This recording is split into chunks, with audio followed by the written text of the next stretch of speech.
Hello students, in my previous video I had explained you about tense, and today we are starting a new topic which is present tense. Tense के बारे में जैसा कि मैंने आपको बताया था, tenses tell us about the time of action. Tense हमें किसी भी एक्शन के होने का समय बताते हैं, हमें ये बताते हैं कि एक्शन कब हुआ था। टेंसेस के 3 काइंड होते हैं, प्रेजेंट, पास्ट और फ्यूचर। टेंस के 3 काइंड होते हैं, प्रेजेंट, पास्ट, फ्यूचर। अब जो प्रेजेंट टेंस है हमारा पहला वाला, ये यूज़ होता है उन सारे एक्शंस को, उन सारी क्रियाओं को, उन सारे काम को बताने के लिए जो कि प्रेजेंट में होते हैं, हो रहे हैं या हुए हैं। जैसा कि लिखा है, present tense is used to talk about actions which happen in present. वो सारे एक्शंस जो कि प्रेजेंट में होते हैं उन सभी को हम प्रेजेंट टेंस में ही एक्सप्रेस करते हैं। प्रेजेंट टेंस है, इसके 4 टाइप्स होते हैं, इसके 4 प्रकार होते हैं। जैसे कि आपने ऊपर देखा, टेंस के 3 प्रकार हैं, जिसमें से पहला टेंस है उसके 4 प्रकार हैं। वही 4 प्रकार पास्ट के हैं, वही 4 प्रकार फ्यूचर के भी हैं।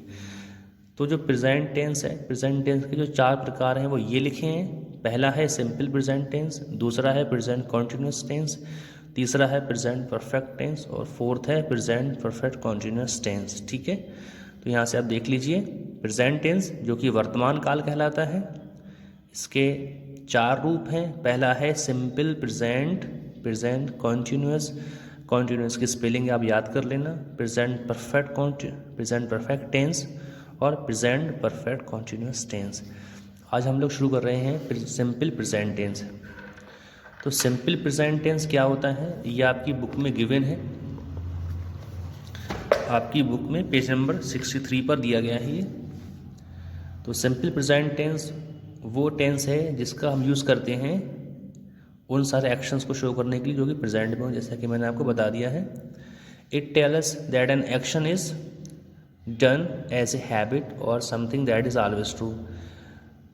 तो सिंपल प्रेजेंट टेंस का हम यूज़ करते हैं उन एक्शंस को बताने के लिए जो कि किए जाते हैं एक आदत के रूप में। किसी की आदत हो जाती है और जो क्रिया करता है वो सिंपल प्रेजेंट टेंस में एक्सप्रेस की जाती है। या फिर कुछ भी जो सच है, कोई भी बात जो सत्य है, उसको भी हम, सत्यवाद को भी हम सिंपल प्रेजेंट टेंस में ही एक्सप्रेस करेंगे। या फिर वो सारे एक्शंस जो कि डेली बेसिस होते हैं, रोज़ाना होते हैं, या फिर जो रेगुलर होते हैं, रेगुलर होने वाले एक्शंस भी हम सिंपल प्रेजेंट टेंस में ही एक्सप्रेस करते हैं। एग्जाम्पल लिखें, इट रेन्स, बारिश होती है।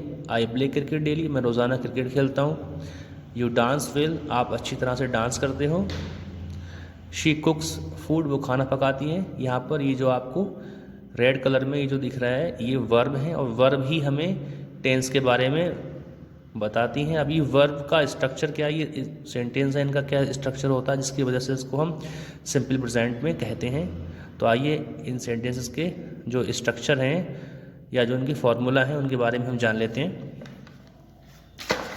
तो जो आपका सिंपल प्रेजेंट टेंस है उसके लिए हम जो फॉर्मूला यूज़ करते हैं वो ये हैं। जैसा कि आपको पता है कि सेंटेंस में हम डिफरेंट टाइप्स के बारे में पढ़ते हैं। यहाँ पर मैंने सेंटेंस के 3 टाइप्स के बारे में लिखा है, अफर्मेटिव, निगेटिव और इंट्रोगेटिव। अगर कोई सेंटेंस अफर्मेटिव है तो वहाँ पर हम सिंपल प्रेजेंट में सेंटेंस कैसे बोलेंगे। तो सिंपल प्रेजेंट में अफर्मेटिव का सेंटेंस बोलने के लिए हमें एक फॉर्मूला लगाना होता है जो कि होता है सब्जेक्ट। उसके बाद हम वर्ब की फर्स्ट फॉर्म का यूज़ करते हैं, ये फर्स्ट लिखा है, वर्ब की फर्स्ट फॉर्म यानी कि बेस फॉर्म का यूज़ करते हैं। उसके बाद हम यूज़ करते हैं ऑब्जेक्ट। ऑब्जेक्ट सीधे वर्ब से जुड़ा होता है। जब वर्ब होती है तो उसका जो असर होता है वो ऑब्जेक्ट पर पड़ता है, किसी भी वस्तु पर पड़ता है, वो वस्तु ही ऑब्जेक्ट होती है। ठीक है, अगर अफर्मेटिव सेंटेंस में हमारा सब्जेक्ट सिंगुलर है यानी कि 1 है, 1 है, अगर सब्जेक्ट हमारा कोई भी सिंगुलर है तब हम सब्जेक्ट के बाद वर्ब यूज़ करते हैं। वर्ब की फर्स्ट फॉर्म में हम एस या यस ऐड कर देते हैं, जैसे कि गो में गोज कर देते हैं, रन का रन्स कर देते हैं, वॉक का वॉक्स कर देते हैं। तो हम वर्ब में एस यस ऐड कर देते हैं, उसके बाद हम ऑब्जेक्ट लिख देते हैं। ऊपर के दोनों, ये दोनों नियम, दोनों फार्मूला सेम है। फ़र्क इतना है सब्जेक्ट अगर प्लूरल है तो हमने इसमें वर्ब में कुछ ऐड नहीं किया है, और सब्जेक्ट अगर सिंगुलर है तो वर्ब में ऐसे यस ऐड हो जाता है, वर्ब यानी कि क्रिया में। इसके बाद नंबर 2 नेगेटिव सेंटेंस है। नेगेटिव सेंटेंस में बच्चों क्या होता है, नेगेटिव सेंटेंस में हमें एक हेल्पिंग वर्ब का यूज़ करना पड़ता है, उसके साथ हम यूज़ करते हैं नॉट। तो उसका फॉर्मूला होता है सब्जेक्ट प्लस डू या डज प्लस नॉट, फिर वर्ब की फर्स्ट फॉर्म प्लस ऑब्जेक्ट। यहाँ पर हम सिंगुलर और प्लूरल में होने पर भी वर्ब के साथ कुछ भी ऐड नहीं करते, यहाँ वर्ब में कुछ ऐड नहीं होगा, जो भी ऐड होगा वह हेल्पिंग वर्ब के साथ होगा। अगर सब्जेक्ट हमारा प्लूरल है, यहाँ मैंने पी लिख दिया है, पी फॉर प्लूरल है। अगर सब्जेक्ट हमारा एक से ज़्यादा लोगों को एक्सप्रेस कर रहा है तो वहाँ पर हम यूज़ करेंगे डू, और सब्जेक्ट अगर एक वस्तु है, एक प्राणी है, एक व्यक्ति है, तब हम यूज़ करेंगे डज। तो फॉर्मूला बनेगा हमारा सब्जेक्ट डू नॉट या डज नॉट, फिर वर्ब की फर्स्ट फॉर्म आ जाती है, फिर ऑब्जेक्ट आ जाएगा। ठीक है, इस तरह से इंट्रोगेटिव सेंटेंस यानी कि जो कि क्वेश्चन पूछने के लिए यूज़ होते हैं। तो डू डज सब्जेक्ट पहले इसमें डू डज आएगा। सभी इंट्रोगेटिव सेंटेंस में जितने भी सेंटेंस हमारे क्वेश्चंस होते हैं जो कि इंट्रोगेटिव होते हैं, वहाँ पर हमें एक हेल्पिंग वर्ब का यूज़ करना होता है, और वो हेल्पिंग वर्ब हमेशा और हमेशा सब्जेक्ट से पहले आती है। यहाँ पर हमने देख पा रहे हैं सब्जेक्ट हमने पहले लिखा है और सब्जेक्ट हमने बाद में लिखा है, और डू डज को हमने पहले लिखा है। ऊपर देखेंगे सब्जेक्ट पहले है, सब्जेक्ट पहले, बट यहाँ पर सब्जेक्ट बाद में और हेल्पिंग वर्ब पहले। तो ये इंट्रोगेटिव सेंटेंसेस की पहचान होती है कि हमेशा उसमें सब्जेक्ट बाद में आएगा और उससे पहले हेल्पिंग वर्ब का यूज़ होगा।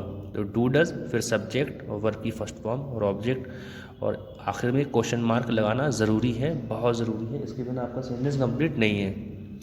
तो जो डू डज लिखा है ये आएगा प्लूरल के साथ, ये आएगा सिंगुलर के साथ। ठीक है, इसके अलावा अगर कोई ऐसा सेंटेंस है जिसमें हमें क्वेश्चन वर्ड का यूज़ करना है, तो क्वेश्चन वर्ड का हम अगर यूज़ करना चाहते हैं तो सिंपली हम क्वेश्चन वर्ड को हेल्पिंग वर्ब से पहले यूज़ कर देंगे, बस, और कुछ नहीं होना है। बाकी हमारा सेंटेंस का जो स्ट्रक्चर है वो यही रहेगा। तो आज की इस वीडियो में बच्चों इतना ही। अगर यहाँ पर कोई डाउट हो, कुछ ऐसा लगा हो कि मैंने बहुत जल्दी पढ़ा दिया, तो आप मुझे उसके बारे में व्हाट्सअप कर दें, मुझे आप अपनी प्रॉब्लम को ज़रूर बताएं ताकि मैं आपकी प्रॉब्लम सॉल्व कर सकूँ। ठीक है, यहाँ पर जो भी आपको ग्रामर में इशू आ रहा है उसके बारे में आप मुझे मैसेज या व्हाट्सएप कर सकते हैं।